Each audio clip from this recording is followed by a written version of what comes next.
bien? Amén. Si me permite esto andar, vamos a trabajar. Ahí está. Materia. Liderazgo 2. En esta ocasión vamos a hablar de equipos de ministerio. ¿Está bien? Nuestra materia, liderazgo 2. En la primera etapa hablamos sobre la vida personal del líder, más que nada, ¿no? En esta segunda vamos a hablar sobre equipos ministeriales. Esto ya tiene que ver un poquito más con el trabajo de campo y la relación que uno tiene que proyectar hacia adelante. ¿Está bien? A modo de introducción, usted puede leer ahí que dice: hay un llamado en toda la tierra a trabajar con equipos ministeriales. ¿Por qué? Si usted se pone a pensar, desde el Génesis hasta el Apocalipsis, no ves trabajos individualistas en una gran parte. Si vieron los profetas, por ejemplo, fueron gente que trabajaron bastante aislados. Cuando hubo que concretar cuestiones ministeriales, siempre se trabajó en equipo. Moisés tuvo un Aarón al lado, ¿está bien? Josué tuvo sus líderes al lado. Elías en un determinado momento tuvo que tener su Eliseo, y así sucesivamente. David tuvo sus 400 hombres, los cuales estuvieron con él desde el momento de la cueva de Adulán en adelante. Jesús tuvo sus 12 apóstoles trabajando con él. Pedro tuvo a Juan trabajando con él. Pablo tuvo a Silas en su momento, tuvo a Bernabé en otro momento, tuvo a Juan Marcos en otro momento, tuvo a Plutarco en otro momento, tuvo a varios que estuvieron trabajando con él. Entonces, bajo ningún punto de vista uno puede desestimar el valor de los trabajos ministeriales y de que la iglesia se consolide en un trabajo puntual de equipo. Nadie que esté solo va a poder lograr grandes cosas. Solo. No va a poder. Evidentemente, en algún determinado momento va a tener que trabajar en relación y en unidad con distintos ministros o con distintos líderes en los distintos departamentos de la iglesia local. ¿Está bien? Entonces, a partir de ahí uno dice: hay un llamado en toda la tierra por los equipos ministeriales. Muchas iglesias y regiones necesitan la ayuda de estos equipos. Tanto la iglesia local como las regiones. Cuando uno habla de regiones, está hablando de ciudades completas. No está hablando de ser localista. Usted dice: ay, es un trabajo para mi iglesia local y lo que no pasa por mi iglesia local no lo puedo hacer. En el tiempo apostólico de la iglesia del primer siglo alcanzaban ciudades, no solamente iglesias locales. ¿Está bien? Esperen que saquemos eso. Ahí está. Las iglesias locales y las regiones quisieran recibir bendiciones frescas, revelación e impartición de enseñanza y poder compartirla con todo el pueblo. Esta es una buena base. Por definición, si uno tiene que definir equipos ministeriales, ¿qué es lo que va a definir? Yo le puse: por equipos ministeriales entendemos a un grupo de 2 o más hombres de Dios que pueden ser apóstoles, pueden ser profetas, maestros, pastores o evangelistas, con una mentalidad apostólica, pero de verdad, la mentalidad apostólica del tiempo de Jesús, del tiempo de Pedro, del tiempo de Pablo, donde ellos trabajaban, plantaban y continuaban avanzando y plantaban y seguían avanzando. Enviados del presbiterio para promover el evangelio del reino en iglesias y territorios hacia los cuales han sido enviados. Entonces, hay un trabajo, hermanos, hay un trabajo que indefectiblemente lo tiene que hacer un equipo ministerial. No lo pueden hacer algunos. Yo no puedo ir por mí solo y decir: bueno, porque Dios me habló con una palabra que tengo que Dios me habló, hoy me mando y hago las cosas. No es el entorno en el cual uno tiene que proceder de acuerdo a lo que es ministerio. ¿Estamos de acuerdo con eso, verdad? Entonces, para empezar, uno tiene que decir: definamos lo que es equipo ministerial. Uno tiene que empezar entendiendo que no pueden ser individuos que tengan una mentalidad no abierta o una mentalidad que no tenga amplitud frente a lo que Dios quiere hacer. Necesitamos gente que tenga, por sobre todas las cosas, hermanos, mentalidad abierta y mentalidad amplia. ¿Qué significa gente con mentalidad de apertura? Es gente que puede entender que Dios va avanzando y va creando cosas para la iglesia. Por lo tanto, usted tiene que estar afilado totalmente con lo que Dios en este tiempo quiere hacer, a través suyo, para bien de la iglesia local. ¿Está bien? No es que lo va a hacer a través de otro, a través suyo, para bien de la iglesia local. Dijimos los últimos jueves con los que estuvimos que este no es un tiempo que Dios plantea cosas para algunos, es un tiempo que Dios plantea cosas para la iglesia local. Entonces no hay espacio solamente para los pastores, solamente para los evangelistas o solamente para los profetas. Este es un tiempo donde hay espacio para la iglesia local, para el cuerpo, donde cada elemento del cuerpo tiene un desarrollo y un espacio que cumplir. Entonces, por lo tanto, ahí es donde uno empieza a hablar del trabajo de equipos ministeriales, donde la gente se junta, donde la gente se reúne, donde se entregan esfuerzos, donde lo que tiene uno le hace falta al otro y donde lo que el otro tiene me hace falta a mí. Entonces empezamos a trabajar en unidad. ¿Está bien? Si vuestra profesión es sacerdote o ser un sacerdote, dice Hebreos que cada uno de nosotros en un trabajo de desarrollo tiene un sacerdocio que cumplir. ¿Se acuerda de eso? Hebreos habla de eso. Primera Pedro dice que nosotros somos real sacerdocio. ¿Se acuerda? Lo leyó alguna vez, me imagino. ¿Qué dice en Primera Pedro? Somos real sacerdocio, nación santa, pueblo adquirido por Dios para sacar de las tinieblas y llevar a la luz admirable. Eso dice Primera Pedro. Entonces, hay una marca sobre cada uno, donde se nos revela que hay un sacerdocio otorgado, que puede variar en la función, puede variar la función, puede variar la limitación que uno tiene, pero no va a variar ninguna otra cosa. ¿Está bien? Eso sí puede variar, pero no tu sacerdocio. Lo importante es que ninguno de los discípulos de la iglesia del primer siglo discutía esto. ¿Por qué no lo discutían? Porque daban por sentado que cada uno era un sacerdote. ¿Está bien? A la hora de hablar de equipos ministeriales, y aquí puede comenzar a tomar nota de algunas cuestiones, a la hora de hablar de equipos ministeriales, uno se pregunta, ¿cómo funciona un equipo ministerial? ¿Qué es lo que uno tiene que tener en cuenta a la hora de decir, yo quiero armar un equipo de ministerio? Por el mejor de los casos, quiero integrar un equipo de ministerio. ¿Qué es lo que uno tiene que tener? Mire, ¿cómo funciona un equipo de ministerio? Uno tiene que detenerse en algunas cuestiones. Número uno, por ejemplo, la presencia de los 5 ministerios en la iglesia local atrae y desata movimientos en la iglesia.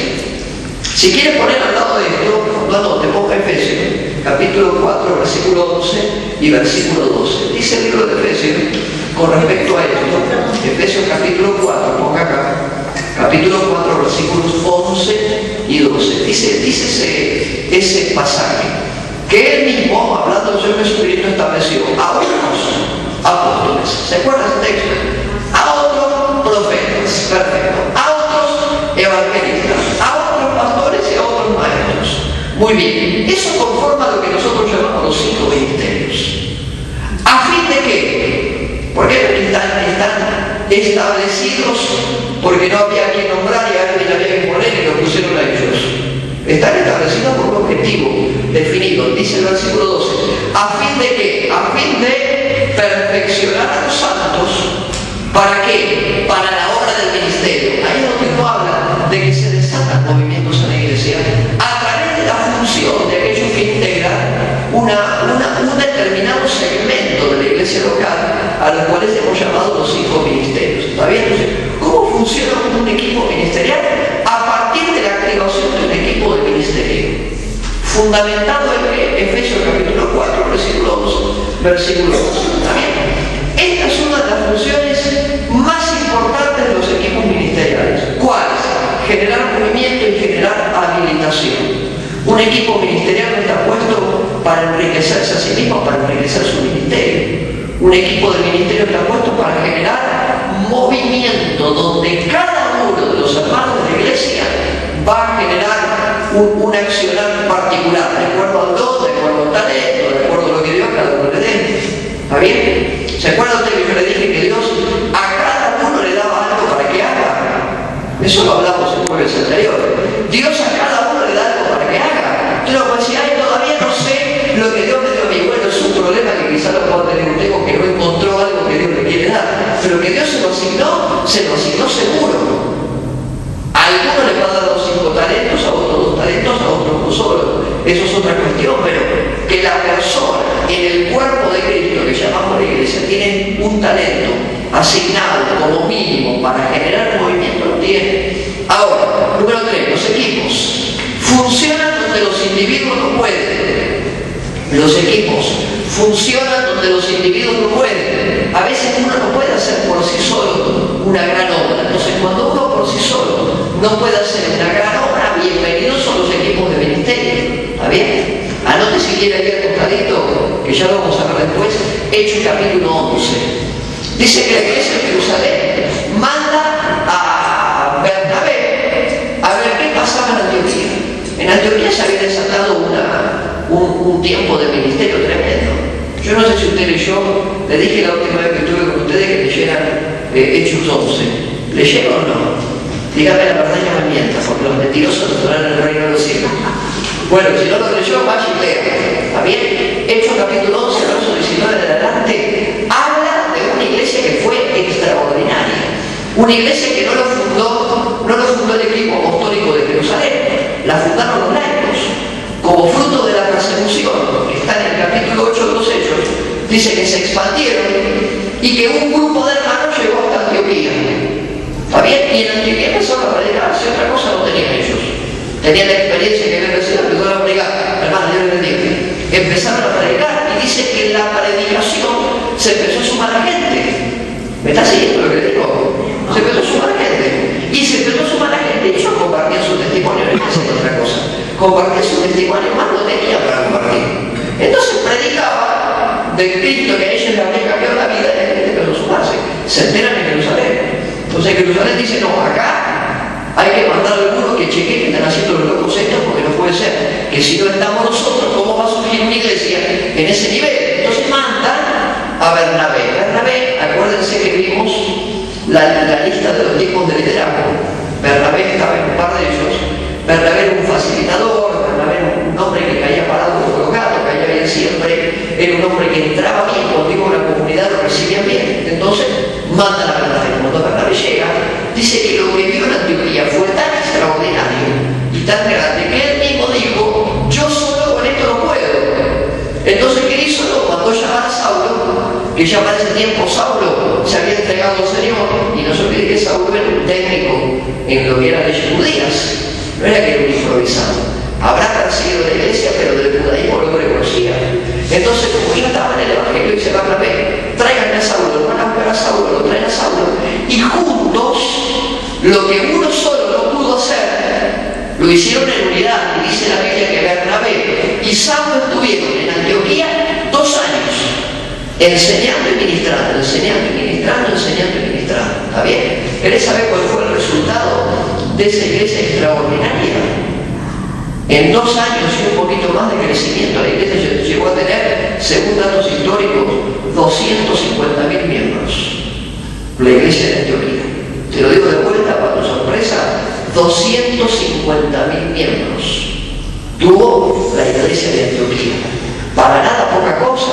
¿Fruto de qué? Fruto de que uno se dio cuenta que solo, como individuo no podía, entonces tenía que generar un equipo, y armó un equipo. Cuando los apóstoles, o profetas, o pastores, evangelistas y maestros trabajan juntos, hacen un equipo formidable. Efesios 4:11, que tiene como objetivo bendecir a la iglesia local. ¿Está bien? ¿Estamos bien hasta ahí? Dígame amén, a ver. Bueno, ok. Esto está en el libro también, pero si lo quieren anotar, no llévense todo un cuadro, no hay problema. Funciones de un equipo ministerial. Si usted tiene el privilegio el día de mañana de integrar un equipo de ministerio, estas van a ser algunas de las funciones con las cuales usted va a tener que responder en cierta medida. Número 1. Funciones del equipo de ministerio. Como primera cosa, un equipo de ministerio tiene que traer salvación sobre la vida de las personas. Para eso está establecido. Hechos capítulo 13, verso 47, pleno viaje misionero, estos predicando el Evangelio, que era lo que traían la gente a los pies de Cristo. ¿Está bien? Función número 1, traer salvación hasta el último de los días.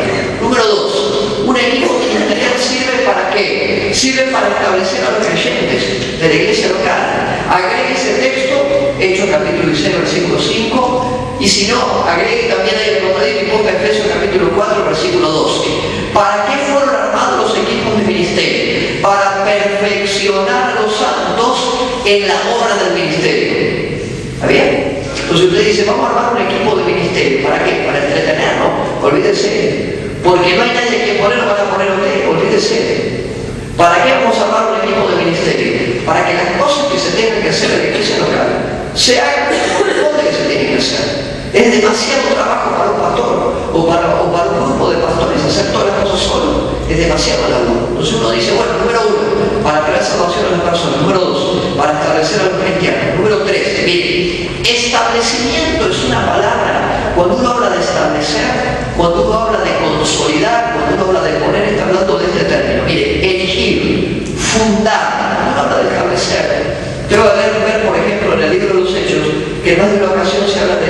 establecimiento. Y los cristianos eran establecidos en la fe.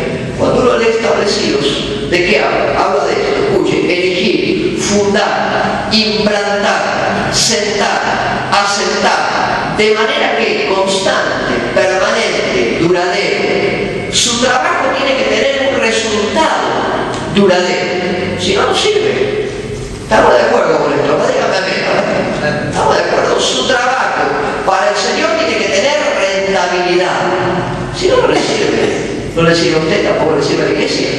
Entonces, si vamos a hacer un trabajo, tu trabajo tiene que ser rentable. Para que tu trabajo sea rentable, tiene que estar asentado como corresponde. Para que tu trabajo esté asentado como corresponde, uno tiene que pensar en estas cosas. Elegir, fundar, implantar, sentar, asentar de manera constante, permanente. ¿Vamos bien? Número 4. Tiende a que un equipo de ministerio a confirmar. Cuando uno habla de confirmar en la Biblia, tiene la palabra confirmar. Confirmar significa fortalecer. Dice, y las iglesias, dice en el libro de los Hechos en varias ocasiones, y las iglesias eran confirmadas. ¿Está bien? Usted lo va a leer, si no lo ha leído, métase en los viajes misioneros y va a leer ahí. Dice, y las iglesias eran confirmadas. La palabra confirmar viene de fortalecer y exhortar a los cristianos de la iglesia local. Ese es el objetivo de un equipo de ministerio. Tanto fortalecer como exhortar vienen de apacentar. Uno tiene un compromiso a la hora de hacerse cargo de un espacio de ministerio. Usted tiene un compromiso. No puede hacer lo que quiere, tiene que hacer lo que debe de manera direccionada. Uno no puede hacer las cosas de la manera que le parece, tiene que ser hechas las cosas que deben ser correctamente hechas. Para eso uno tiene un direccionamiento ministerial sobre una persona. ¿Está bien?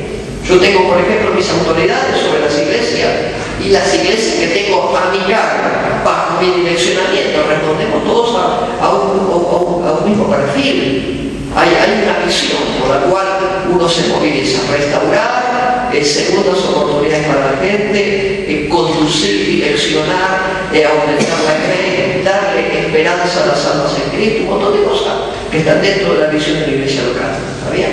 Uno tiene que trabajar y responder a eso. Número 5. Los equipos ministeriales están puestos para reprender el espíritu de aniquilación. Entonces no va a salir después de esto a reprender el espíritu por todos lados.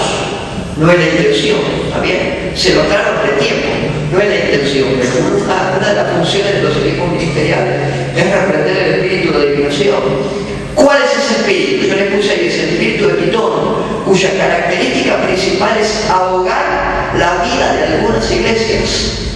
Yo no sé cuánto ustedes tendrán relación con otras congregaciones o han visto, pero el que anda un poquito entre las congregaciones se da cuenta que hay iglesias que están totalmente ahogadas.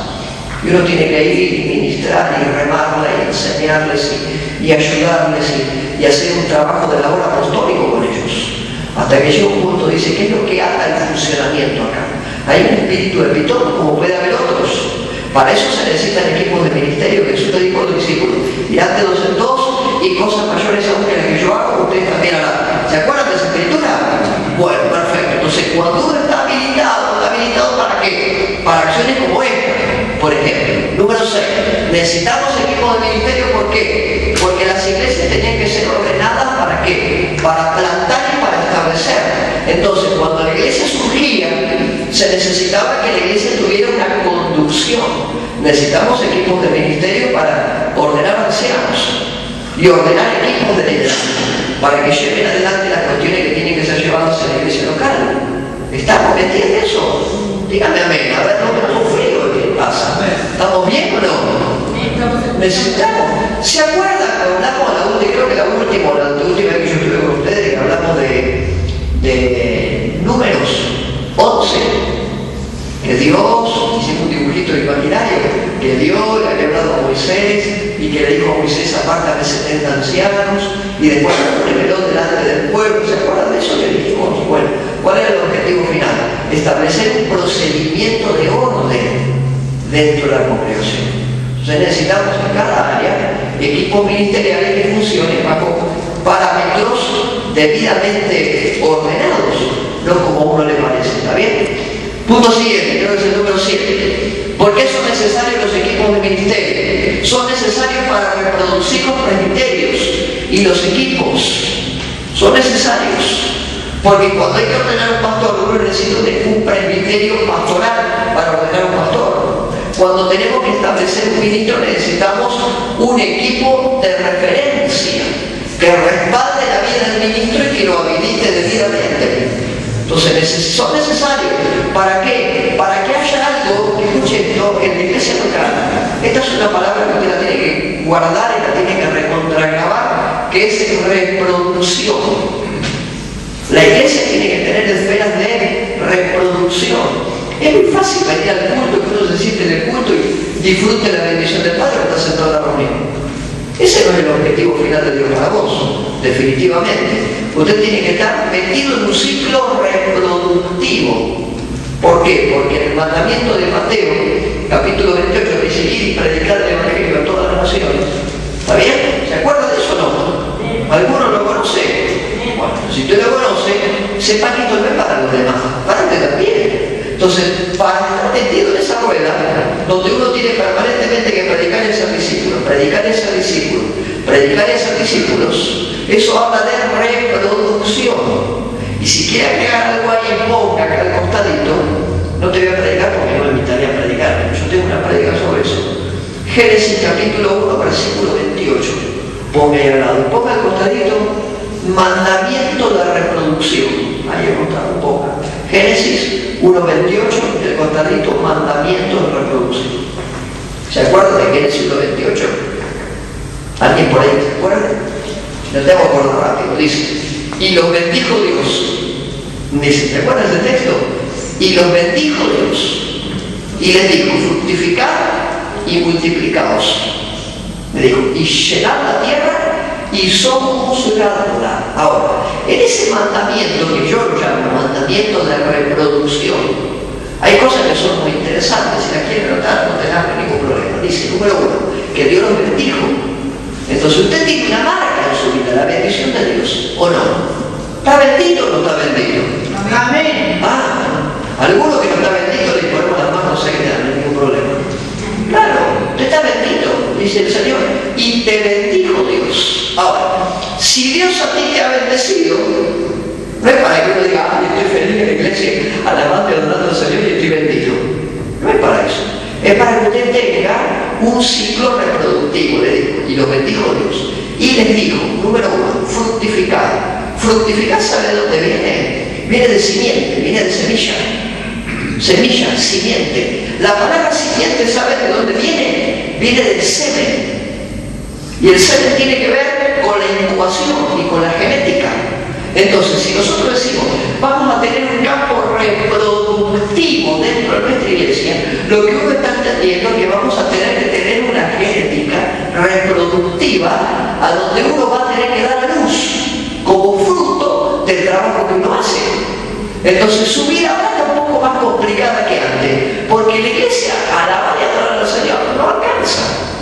Usted está involucrado acá, ¿para qué? Para integrar un equipo ministerial. ¿Para qué? Para reproducir en otros lo que Dios le da a usted. Y si reproducción viene de fertilización, y si viene de todo eso, entonces yo tengo que decir, tiene que haber una genética procreativa en lo que usted hace. ¿Me entendió? Entonces no puede ser que una persona esté en la iglesia local, quieta ahí, impávida. ¿Qué pasa por su vida? Nada pasa por su vida. Usted tiene un problema terrible si en su vida no pasa nada. ¿Está bien? Sigo. ¿Por qué son necesarios los equipos ministeriales? Porque hay que repartir ordenanzas, decretos apostólicos o ministeriales, mantener a las iglesias locales operando en el espíritu y con toda libertad. Entonces necesitamos un espíritu de libertad que opere sobre la gente con el objetivo de que la iglesia local cumpla lo que la iglesia local tiene que cumplir. Entonces necesitamos un equipo de ministerio para que cada uno dentro de la iglesia funcione bajo el orden que tiene que funcionar. Esto a veces a la gente le molesta un poco porque uno dice, me ponen en orden y es como que de verdad. A mí me llaman al orden y tengo que morderme por dentro. Y uno a veces no quiere, pero es necesario, nos hace bien. Cuando se nos direcciona y se nos reordena para que de nosotros salga lo mejor que tiene que salir. ¿Estamos de acuerdo? Amén. Próximo punto. ¿Para qué hacen falta los equipos de ministerio? Para impartir vida a la iglesia local. La vida de la iglesia local no pasa por una predicación de domingo. Vuelvo a decírselo. No pasa solamente por una predicación de domingo. Pasa por una vida integral en la congregación. Dice, saludándoos los unos a los otros. ¿Leyó eso una vez? Amándonos los unos a los otros. Aunque cueste. Amándonos los unos a los otros. Soportándonos los unos a los otros. Sobrellevándonos unos la carga de los otros. Ese los unos a los otros, que hay 31 en la Biblia. Hay 31. Los unos a los otros. Eso marca que la iglesia tiene una vida diferente, que no pasa por el culto. Entonces, impartirle que vida a quién? A la iglesia local. Entonces, ahí cuando uno dice, uy, tenemos un hermano que está ataqueando, vamos a cumplir Gálatas capítulo 6, versículo 1. ¿Qué dice Gálatas 6:1? Dice, vosotros que sois espirituales, restaurante con espíritu de mansedumbre. ¿Sabe cuál es el término original de esa palabra restaurante? ¿Saben o no? Si no te digo que no te rápido.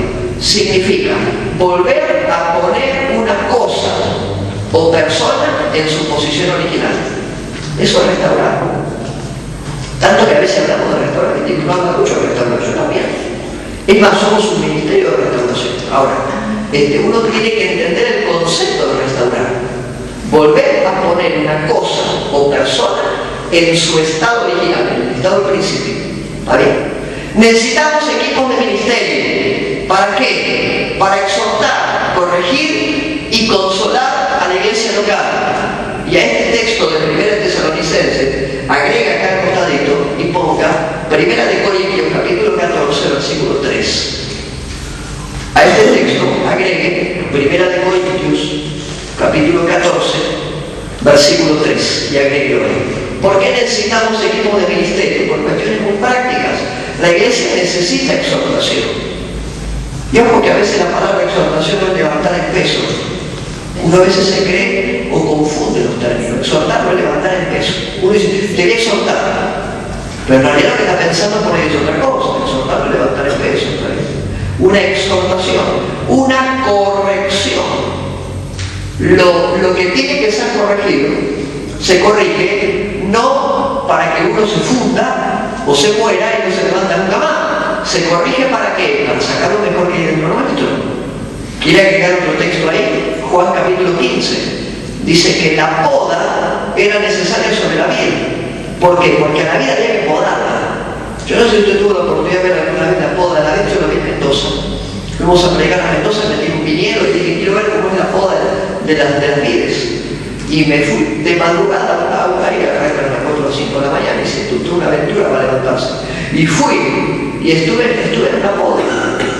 Y hablando con los paisanos ahí, me dice, la poda sobre la vida es buenísima. ¿Por qué? Porque mantiene fresco la sal que va por dentro. Y la mantiene limpia y la mantiene viva de forma permanente. Entonces los equipos de ministerio sirven en la iglesia para exhortar, para corregir y aún también para consolar. La palabra consolación, no se olvide que hay un don que es el don de consolación. En el libro romano hay un don que es el don de consolación. Número siguiente, ¿para qué es importante un equipo de ministerio? Para trazar el modelo que la iglesia tiene que seguir. ¿Para qué es necesario? Para trazar el modelo que la iglesia tiene que seguir. ¿Por qué razón? Porque uno no puede hacer lo que quiere en la iglesia local. Si no estamos como en el tiempo de los jueces. Alguna vez leyó el libro de los jueces, hay un texto ahí que marca lo que pasaba con los jueces. Tremendo lo que pasaba con los jueces. Dice, cada cual hacía, dice el libro de los jueces, lo que bien le parecía. En términos porteños, cada uno hacía lo que se le daba la gana. Ahí, no puede. En la iglesia local, cada uno hace lo que se le ocurre. Trazar el modelo a seguir en la iglesia. ¿Por qué necesitamos equipos de ministerio? Porque traen revelación a la iglesia local. Ellos van a ser los que van a estar en oración, direccionando, ayudando, alineando, ministrando, acompañando, estando al lado de aquellos que integran un equipo de ministerio. ¿Por qué los necesitamos? Porque necesitamos hacer un seguimiento de la iglesia local. Porque hay gente que a veces se frustra en el servicio, se frustra, no sé, en el instituto bíblico, se frustra en un montón de cosas. ¿Por qué hay gente que se frustra? Porque en algún momento uno pierde de vista lo que se llama el seguimiento. Nosotros tuvimos en los comienzos de la campaña de Anacondia, yo era adolescente y tuve la bendición de trabajar en la campaña de Anacondia. Y en esa campaña trabajamos un montón, y ya les digo, se entregaron en Mar del Plata en ese tiempo 83.000 almas. Quedó el 5%. En las iglesias de Mar del Plata, estadística al día de hoy, de mi ciudad, a ver, al día de hoy, 5%. Y si el resto, qué sé yo. El resto tuvo un toque del Señor ahí. Pero la iglesia no estábamos preparados, muy bebitos, no estábamos a tiro, como para decir que hacer un plan de consolación y un plan de asentamiento de la gente y acompañarla. No estábamos preparados para semejante lluvia viviente. Entonces, ¿por qué son necesarios los equipos de ministerio? Por ese motivo. Otro título, características del equipo ministerial. Usted me dice, pastor, ¿cualquiera puede integrar un equipo ministerial? Mi respuesta es depende. No te digo ni que sí, ni te digo que no. Si Dios tiene una marca sobre tu vida, estarás en algún determinado momento, ¿está bien? Pero respondiendo esto, características de un equipo ministerial, ¿cualquiera puede estar? Depende. Hay una canción que dice depende, ¿está bien? ¿Quién puede estar? Depende de varios factores. Número uno, aquellos que son guiados por el Espíritu. Necesitamos gente que sea guiada por el Espíritu, no en otra área, gente guiada por el Espíritu. Cuando se eligieron ancianos en los tiempos de Jetro a Moisés, que lo vimos eso, si usted se acuerda, fíjese que lo vimos, cuando hablamos de eso, dijimos que una de las condiciones para los jefes que Jetro le decía a Moisés, que él tenía que elegir varones de buen testimonio, varones de fe, llenos del Espíritu, gente orientada a Dios, no cualquiera. Yo me decía, pastor, ¿puede entrar cualquiera? No entra cualquiera, no califica cualquiera para un equipo ministerio. Esto no es para que no se enoje, uno no tiene que enojarse. Hay gente que sí se enoja, uno se tiene que enojar. ¿Está bien? Juan Marcos, ¿se acuerdan de Juan Marcos? ¿Le suena el nombre de Juan Marcos? Bueno, Bernabé lo quería llevar a Juan Marcos al primer viaje de ministerio. Pablo lo vio a Juan Marcos y de entrada dijo, no, a este no me lo llevas. Yo creo que es un término despectivo, pero bastante carnal, por cierto, Juan Marcos. Pasó el tiempo y en una oportunidad Pablo vuelve a hablar y le dice, tráigame a Juan Marcos porque él es útil en el ministerio. ¿Qué pasó entre la primera declaración y la última? ¿Qué fue lo que pasó ahí? Este muchacho maduró en la fe, el hombre creció. Entonces al principio no estaba apto para semejante cruzada, los iban a apedrear, los iban a golpear, los iban a meter presos, los iban a echar de la ciudad, le iban a hacer la vida imposible. Este hombre no estaba preparado para eso. Llegó el tiempo que sí lo tuvo. Entonces Pablo le dijo, traigan a Juan Marcos. ¿Quién califica? Gente guiada por el Espíritu. Mire, tiene su texto para cada cosa. Segundo lugar, ¿quiénes? Aquellos que responden al llamado. Porque hay gente que dice sí y amén, pero entre el sí y amén y la activación de lo que se espera de él, hay un tranco a veces. ¿Está bien? Entonces, ¿a quién? Bueno, aquellos que realmente responden de manera efectiva.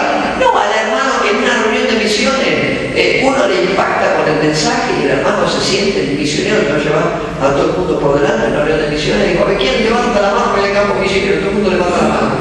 Y pasó 15 días y de los que levantaron la mano te quedaron todos 3, 5, porque empezamos a medir las consecuencias, la cultura, la distancia, lo financiero, temas familiares, empezás a valorar un montón de cosas. Y vos decís, y esto en definitiva no es para mí. Pero en un momento de emoción la gente responde. Entonces, ¿a quién? Aquellos que responden de manera concreta. Número 3, características. Aquel a quien Dios le abre puertas. Desayúnese de algo usted. Entienda esto. Que uno crea que Dios te abre una puerta no significa que Dios te la está abriendo. Hay que tener la certeza, la convicción y la prueba de que Dios te abre una puerta. ¿Está bien? ¿Se entiende esto? Si vos me decís, Dios me abrió una puerta, y yo te decía, Dios te abrió una puerta, perfecto. Hay que ver si Dios te abrió una puerta. Si hay pastor, no se desconfiaba, no se desconfiaba. Hay que ver los frutos de una oportunidad, de una apertura. ¿Está bien? Porque junto con la puerta abierta, por mencionarte algo, junto con la puerta abierta, hay un montón de cosas que van a venir. se van a ir soltando a favor de la puerta abierta para ti. Yo no creo en aquello de que tengo una puerta abierta y están todas las cosas cerradas y no te salen las cosas. Tengo una puerta abierta, por más que me discuta que sí. ¿Quién lo integra? Aquellos que Dios les abre la puerta, que le dan la oportunidad de estar en tiempo y forma. Número 4. ¿Quiénes integran un equipo de ministerio? Aquellos que son osados y que ministran con audacia. ¿Leyeron alguna vez el texto que dice los violentos arrebatan el reino de los cielos? El otro día puse en mi Facebook, no sé alguno lo leyó, pero puse, estoy más violento que nunca. Entonces empezaron a hablar de ese pastor, ¿qué le pasó? No pasó nada. Estoy más loco que nunca, estoy violento. Y después uno le contesté, digo, la violencia de la cual la palabra habla, los violentos arrebatan el cielo. ¿Está bien? Y la bendición. ¿A quién Dios va a usar? A aquellos que se animan a que Dios los use. Hay gente que no tiene coraje para que Dios los use. Me dice, ay Señor, yo te quiero servir. Sí, está bien, pero entre lo que uno dice y llegando el momento de hacer las cosas, hay gente que no tiene la osadía. ¿Está bien? Siguiente. ¿Quién integrará un equipo de ministerio? Aquellos que actúan con verdad y con pureza. Por sobre todas las cosas, en un equipo de ministerio tiene que premiar o premiarse, número 1, la verdad, y número 2, la pureza. ¿Por qué? Porque las mentiras tienen patas cortas. Partamos por ahí. Y segundo lugar, porque sin la pureza no vamos a ningún lado. Sin santidad, ¿qué dice Hebreo? Nadie verá al Señor. Así que haga usted una suma de 2 cosas. Y cuando tenga las 2 cosas, califíquese para un equipo de ministerio. Porque si nos falta alguna, estamos en problemas. Próximo punto. ¿Quién integra un equipo de ministerio? Aquellos que desean agradar a Dios, no a los hombres. Hay gente que las cosas las hacen para que los demás lo vean. Yo no hago nada para que la gente me vea.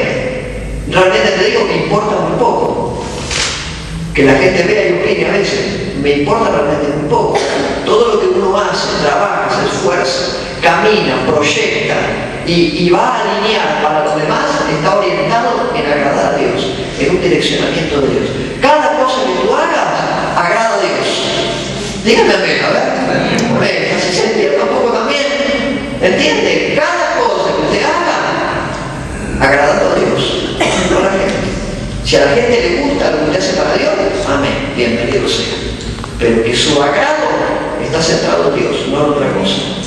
¿Quiénes lo integran? Aquellos que tienen una buena conexión con el dinero.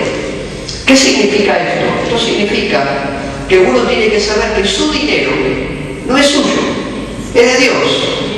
Por lo tanto, usted tiene la responsabilidad de administrar algo que no le pertenece, pero que está en su mano. Ahora, si yo me pongo mezquino con algo que no me pertenece, por lo tanto tengo problemas con el que sí le pertenece o con el dueño de lo que me lo dio para administrar. Entonces usted no tenga ningún problema con Dios por una cuestión de dinero. Sepa que su dinero no es suyo, es de Dios. ¿Está bien? Nosotros tenemos la responsabilidad de velar y de cuidar. ¿Estamos de acuerdo con esto? ¿Quiénes? Aquellos que se animan a hacer sacrificios económicos de ser necesario. Yo he tenido hasta que poner plata como iglesia en la cual pastoreé hasta diciembre. He tenido que poner plata. Estamos buscando local ahora en la zona de Merlo y no voy a pagar, no voy a pagar el alquiler de los hermanos, voy a pagar yo el alquiler del lugar. Y me dice, Señor, esta será mi ofrenda inicial para el ministerio. ¿Está bien? Entonces, en algún determinado momento, usted tendrá que utilizar sus recursos para financiar y para bendecir. ¿Y sabe qué? Ahí se va a dar cuenta cuando uno se anima a entrar en el terreno de los sacrificios. Porque pasa aquí, no voy a hablar sobre este tema, pero un agregado. Uno se encuentra en el momento de ofrenda, por ejemplo. Cuando uno va al altar de Dios a ofrendar, ¿con qué va uno a ofrendar? Usted no me conteste, pero piénselo, ¿con qué va uno a ofrendar? Uno a veces hasta separa el dinero, lo mete en un bolsillo y deja el directo en el otro bolsillo. Ya tiene predestinado lo que va a ofrendar, a menos que Dios te diga, toca tu bolsillo y quiero que me dé estas cosas. Entonces, estamos acostumbrados en el ámbito financiero a manejarnos con las regalías, no con lo que nos cuesta. Entonces, uno determina sobre quizás una regalía, pero en realidad lo que Dios va a bendecir no son tus regalías, son lo que te cueste, es lo que Dios va a bendecir. ¿Está bien? Entonces uno dice, yo estoy dispuesto a hacer un sacrificio económico, llámese económico, puede llamarse el tiempo, puede llamarse un sacrificio que tenga que ver con el esfuerzo. Alguna gente con dormir menos. Yo más de una vez me acuesto 3, 4 de la mañana y me quedo preparando materiales. Y a las 8 tengo que estudiar arriba por los compromisos. Entonces uno dice, hasta tengo que sacrificar tiempo de mi descanso en beneficio de mi salud. Y lo hago contento, no tengo ningún problema en la salud. Entonces, ahí es donde está el punto, dice, yo hago un sacrificio que aunque me cueste, sé que es de mi agrado, porque la rentabilidad de Dios está en su agrado también, de que uno haga el sacrificio y lo haga de corazón. ¿Quiénes? Aquellos que no representan una carga para la iglesia local. Hay gente realmente que son una carga para la iglesia local. Yo no voy a hablar de la iglesia local acá, voy a hablar de la mía. Yo algunos de mi congregación, espero que vengan y me digan, pastor, queremos venir a otra iglesia, doy la carta de bendición de oro y lo mando al toque, no sé cosa que se me arrepienta. Se lo digo de verdad. Hay algunos que lo hago y yo digo, Señor, ¿cuándo lo va a mandar a este bien? Y dice, pastor, veremos que es una iglesia más cerca, amén, te bendigo y no más. Y lo llamo al mundo y digo, ¿verdad que yo te mando? Decirle que yo te mando. ¿Sabe qué? Hay gente que representa esa carga para la iglesia local, de verdad, se lo digo. Entonces usted de antemano no puede hacer ninguna carga para la iglesia local. Usted tiene que ser, ¿sabe qué? Un facilitador para la iglesia local, no una carga. ¿Me entendió? Un facilitador, no una carga para la iglesia local. ¿Quiénes? Aquellos que, vaya a hablar palabra, sean irreprensibles. La palabra irreprensible que usted la encuentra, aparte de 1 Tesalonicense, usted la encuentra en 1 Timoteo capítulo 3. Ponga ahí el correcto acá. 1 Timoteo capítulo 3, versículo 1. ¿Se acuerda ese texto? ¿Qué dice, hermano, ese texto? ¿Se acuerda? 8:30 vamos a una pausa. ¿Se acuerda de ese texto? 1 Timoteo 3 dice, el que anhela obispado, buena hora desea. ¿Está bien? Ahora díganme amén. Amén. Vamos a vuelta. El que anhela obispado, buena hora desea. Amén. Pero, dice el texto, siempre hay un pero. ¿Cómo va a decir el pastor? Siempre hay un pero. Siempre hay un pero. Porque ninguna cosa que aunque Dios te la da por gracia, es gratuita. Por gracia sí. Gratuita, que no te cueste nada, no. Tendrá su costo. El que anhela obispado, buena hora desea. Yo te lo puedo parafrasear y decir, el que anhela ministerio, buena hora desea, perfecto, pero es necesario que el obispo o miembro del equipo de ministerio sea, y la primera palabra que te suelta es esta, irreprensible. Usted me dice, ¿quién es irreprensible? Anote esta definición. Irreprensible, 2 puntos. Alguien de quien no se tenga nada que decir o acusar. Irreprensible. Alguien de quien no se tenga nada que decir o acusar. ¿Está bien? Esa persona es irreprensible. Alguien que no tenga ninguna mancha, alguien que no tenga nada de que sea acusado, irreprensible. ¿Está bien? Una vieja versión de la Biblia, que no es la Reina Valera 60 que usamos nosotros ahora, una vieja versión, cambia la palabra irreprensible y pone otra palabra. Es un conjunto de 2 palabras y dice que pueda calificar sin nada que pueda ser injuriado sobre él. ¿Está bien? Entonces, si usted va a estar en un grupo de ministerio, yo le digo, amén, su deseo, amén, pero sepa que nada, ni nadie tiene que jugarte en contra, y menos con cartas en la mano. ¿Está bien? ¿Ok? ¿Se entiende eso, verdad?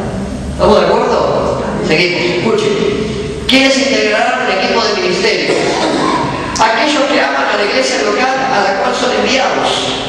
Si usted no ama la iglesia local en la cual está, olvídese del equipo de ministerio. Si usted no ama la tarea que se le encomendó para dar, olvídese. Si usted no tiene la capacidad de amar entrañablemente, con todas sus ganas y con todo lo que implica amarlo, entonces usted no va a permanecer en un lugar de servicio. ¿Se acuerda de 1 Corintios 13? Imagino que se acuerda. El amor, ¿qué dice? Es sufrido, ¿qué más? Es benigno, todo lo soporta, todo lo espera, todo lo aguanta, ¿está bien? Entonces, si usted sabe que la calificación del amor es esa, ¿está bien? Usted tiene que amar incondicionalmente, no solamente la iglesia local, sino la tarea. Usted dice, yo quiero servir al Señor, que si no ama la tarea en el servicio, la tarea no va a permanecer a lo suyo. ¿Está bien? ¿Se entiende eso, verdad? ¿Quiénes? Aquellos que estén conectados con la iglesia local en la que ministra. Ponga aquí al costadito de este punto, ahí en su libro, ponga el costadito acá. Hechos capítulo 13 y 14. Usted me dirá, pastor, son los dos capítulos, y son los dos capítulos, después lo lee. En el principio del capítulo 13 del libro de los Hechos, había una iglesia ahí llamada Antioquía. ¿Está bien? La iglesia de Antioquía envía, dijo, y había en Antioquía, que había profetas y maestros. ¿Recuerda? Que había en Antioquía profetas y maestros. ¿Qué estaban haciendo los profetas y maestros ahí? Ministrando al Señor. ¿Está bien? Había cuerpo de ministerio. ¿Qué estaban haciendo? Ministrando al Señor. En ese ambiente habló el Espíritu Santo y el Espíritu le dijo, sepárenme a Saulo y a Bernabé para la obra del ministerio. ¿Está bien? ¿Me sigue? Ok. En el principio del capítulo 13 arranca el primer viaje misionero como fruto de un grupo de hermanos que estaban conectados con una iglesia local. ¿Está bien? Conectados con una iglesia local. ¿Cuál es la iglesia de Antioquía? Esto sale del viaje misionero. Todo el capítulo 13, todo el capítulo 14. Uno cuando termina el capítulo 14, si tenés tu Biblia a mano, buscalo, confirmado, cuando termina el capítulo 14, dice que vuelve a la iglesia local. Saulo y Bernabé vuelven a donde? A la iglesia local a contar cuán grandes cosas Dios había hecho con ellos durante 2 años y medio de viaje misionero. Ellos salen en conexión con una iglesia local, profetas y maestros, orando, adorando al Señor, fueron enviados. Estos salen, Perge, Iconio, Derbe, Listra, plantan iglesias, predican el Evangelio, 2 años y medio vuelven. ¿A dónde? A la iglesia con la cual están conectados a rendir cuentas. Usted quiere ser miembro de un equipo de ministerio, usted tendrá que estar conectado con una iglesia local. ¿Está bien? Uno no puede desprenderse del cuerpo a donde Dios lo ha puesto. ¿Está bien? Con falencias, errores, situaciones, lo que usted quiera, no hay problema. ¿Quiénes? Aquellos que desean regresar. ¿Quiénes integran un equipo de ministerio? Aquellos que desean regresar. Acuérdense lo que les hablé. De hecho, capítulo 14. ¿Quiénes? Aquellos que continúan orando por su iglesia local y por ende, por su equipo de ministerio. Si usted va a integrar un equipo de ministerio, escuche, la gente que va a estar con usted, si usted integra un equipo de ministerio, la gente que va a estar contigo, a partir de ahí merece tu atención, tu oído, tu escucha, porque entre oír y escuchar hay cosas diferentes, tu oído, tu escucha, tu tiempo, tu esfuerzo, tu consideración, tu oración. ¿Está bien? Dice Segunda de Samuel, si no mal no recuerdo, capítulo 2, que los que se juntaron con David en la cueva de Adulam, los 400 parientes de David que estaban en la cueva de Adulam con él, dice en el texto que llegó un punto donde le dijeron a David, nosotros somos así, tu cuerpo, tu carne y tu sangre y tu hueso, somos nosotros. Entonces, a ese punto de estrechez tiene que funcionar un equipo de ministerio. ¿Está bien? Nosotros, por ejemplo, yo lo uso como ejemplo en nuestra vida, ¿no? Nosotros, nuestro ministerio, tenemos por características, por ejemplo, celular público de noche apagado, pero celular privado nuestro entre los pastores y los ministros prendido 24 horas. Porque si pasa algo en el ministerio, si sucede algo, yo me puedo tener el domingo, el día del culto. No puedo, tengo que estar en el momento. Entonces, de esa manera uno está permanentemente conectado. ¿Está bien? Un ejemplo te uso. Uno tiene que estar con su equipo de ministerio alineado a ese nivel. Si no, las cosas no funcionan. Cuando uno logra, hermanos, armar un equipo de ministerio en ese nivel, cuando uno puede entender esto y puede ceder un poquito, porque para que sea un equipo de ministerio de ese nivel, el otro tiene que ceder un poco. Y usted también tiene que ceder un poco.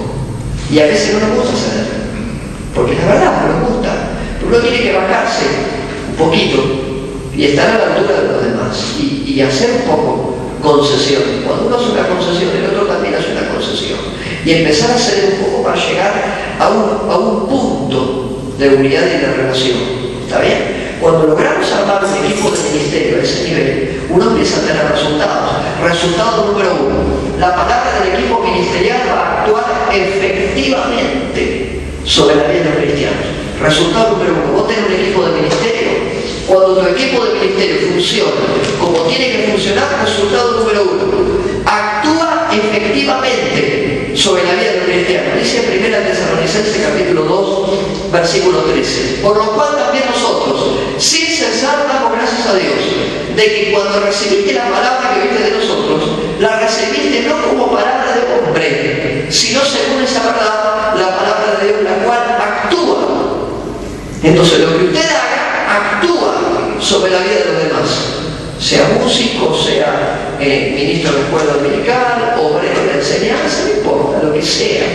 Usted sepa que su trabajo actúa, para bien o en su defecto para mal, pero actúa sobre el pueblo, ¿está bien? Número 2, segundo resultado, la acción del equipo de ministerio trascenderá los días de su activación. Esto tiene que ver, si quiere poner ahí, esto tiene que ver con herencia, esto tiene que ver con legado. ¿Está bien? Lo peor que te puede pasar es hacer algo para Dios y que tu trabajo para Dios no deje huella. Lo peor que te puede pasar. Alguien en generaciones futuras tiene que hablar de tu trabajo en el día de hoy. Si alguien en el futuro va a hablar de tu trabajo en el día de hoy, date por satisfecho. La acción de un equipo de ministerio trasciende los días de su activación. No se limita a que yo te voy a decir, bueno, yo voy a hablar con la pastora para que la pastora te ponga a ti en el ministerio porque considero que estás apto. Listo, ya está. Llegaste a un puesto de servicio, listo, asunto arreglado. No termina la cosa ahí. Comienza tu tarea. A partir de ahí, a dejar un legado lo cual trascenderá a los días de la activación de un equipo de ministerio. La palabra va a continuar trabajando aún después que el equipo haya partido. La versión amplificada de la tanta versión de la Biblia dice, ejercitando su poder sobrehumano en aquellos que se adhieren, confían y descansan. Hablando de Tesalonicenses. ¿Está bien? La otra versión de la Biblia, hay varias, dice, ejercitando su poder en aquellos que se adhieren, confían y descansan. ¿Está bien? Vos me decís, sí, pero pastor, usted no sabe, yo tengo en nuestro equipo de ministerio porque me ha pasado. Imagino que a ti también. Tenemos en nuestro ministerio gente que de pronto me ha dicho, pastor, lo pasa usted, me asignó a fulano de tal, usted no sabe lo que está con fulano de tal. ¿Está bien? ¿Viste? Entonces uno lo mira con cariño, porque no puede echarlo. Lo mira con cariño y le dice, ¿sabe qué, hermano? Lo que pasa es que usted se tiene que cumplir Filipenses 1:6. Y dice Filipenses 1:6, estoy persuadido de esto. Otra versión dice, estoy convencido. ¿Está bien? Otra muy antigua que llama la Biblia del Oso dice, tengo la seguridad de que el comenzó la obra en ti la perfeccionará. Quiere decir que listo, ya está, asunto arreglado. ¿Está bien? Podrá, claro, yo te la arreglé fácil. Podrá haber un montón de problemas, todo lo que vos quieras, pero lo que Dios comenzó, lo termina. Amén. Listo, ahí cerramos el capítulo. Ningún tipo de problema. ¿Está bien? Y uno dice, bueno, aquel cuyo pensamiento ni confía, dice Isaías, aquel cuyo pensamiento ni confía, sobre ti habrá paz. Listo, ya está. Isaías 26:3. Asunto resuelto. ¿Está bien? Entonces recuerden, la acción de un equipo trascenderá siempre a partir del momento en que se activa. Número 3. El equipo ministerial puede contar con que la palabra depositada va a trabajar en forma sobrenatural. ¿Qué significa esto? Que una palabra soltada sobre un equipo de ministerio, sobre una persona o sobre quien sea, va a actuar de manera espiritual, no por lo que usted haga o diga. Habrá una acción de Dios sobre la iglesia en su trabajo. ¿Usted qué tiene que hacer? Trabajar nada más. Trabaje para el Padre, no trabaja para los pastores, no trabaja para la gente, para que la gente diga, el otro día vine al culto y estaba dirigiendo Fernando. Yo para te digo que escuché que bueno que dirige Fernando, no trabaja para que yo diga eso. Él trabaja para honrar al Padre y conducir al pueblo en la adoración.